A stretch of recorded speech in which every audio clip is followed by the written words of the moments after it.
So I was spending a little time on the internet the other day and I saw this meme and I immediately knew what it was about. Here you have two Wojaks. One of them is a soy jack warning of a computer that's telling the other soy jack something very concerning, which is that missiles are inbound. And of course, we have the other Wojak who says nothing ever happens and there's no such thing to worry about. Now, I immediately knew what this was about. This was a very famous Cold War false warning, sometimes regarded as one of the most dangerous moments of the Cold War, when a Soviet early warning officer, whose job it was to watch for incoming American missiles, had his computer light up and tell him that many missiles were inbound. His computer systems had misinterpreted sun reflections off of clouds and thought that they were the hot missile boosters of incoming American missiles. Colonel Petrov had to make a call. Was this a real attack? Was this not a real attack? He decided that this was not a real attack, partly because he had no reason to believe that an American attack would come with just 5 nuclear missiles, although those could certainly ruin your day. He also understood that the computer systems that the Soviet Union was relying on at the time and the early warning system that they had in space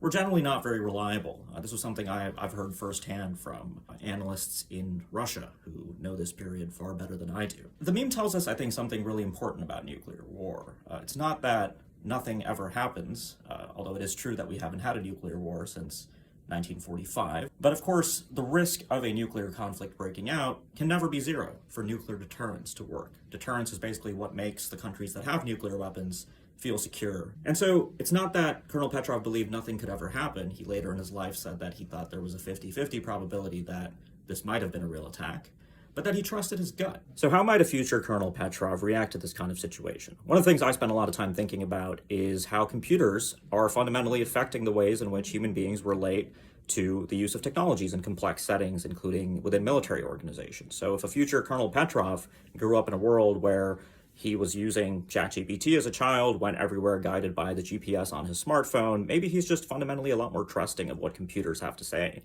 including in times of deep uncertainty, like in a nuclear crisis. Colonel Petrov, the first time in 1983, wasn't that trustful of his computer system, but who knows how that's going to move in the future. Here on Reddit, someone says that the soy jack is honoring Colonel Petrov. I don't know how he would feel about that. I never met the man, but there is a way in which these types of memes definitely help perpetuate the knowledge of these nuclear false alarms of the past. There are so many of these that happened during the Cold War. In my research, I come across a lot more since the Cold War, and of course, there's so many more that we just don't know about. And so in terms of keeping alive the concerns that we have around nuclear wars that might begin as a result of misunderstandings or accident, I think this meme actually does a pretty important service.